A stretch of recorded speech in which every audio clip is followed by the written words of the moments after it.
Overnight officials identifying the man who was killed in an avalanche at a ski resort near Lake Tahoe. 66-year-old Kenneth Kidd from nearby Truckee, California, died during the rare incident which happened inside an area designated for skiers.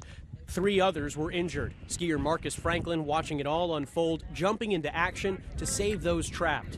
We attempted to organize like a grid search where you kind of move through the avalanche debris field, striking the snow, hoping to hit a body. He captured the scramble to shovel out this man trapped beneath the snow.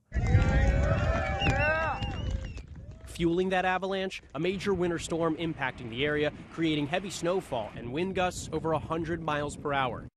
That storm is now heading east to the already hard-hit plains and Midwest before striking the Northeast, hitting communities inundated with water from storms earlier this week. New video shows the scene Tuesday night. Firefighters near Philadelphia helping a man trapped in a tree with water rushing all around him.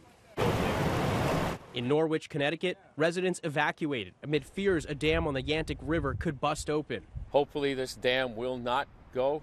That's our biggest fear right now. Rivers are raging from Maryland to Maine. Wow, all that rain on top of the weekend snow has rivers like the Passaic here in New Jersey running high and rising. Those communities unlikely to see a break in precipitation.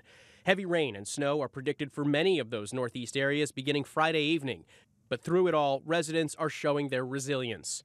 In Wayne Township, New Jersey, roads are overflowing with water, unsafe to drive on. So Julie Lynch and her husband John bought a boat just to get to and from their house. It's crazy, but you got to do what you got to do. Andrew Dimbert, ABC News, New York.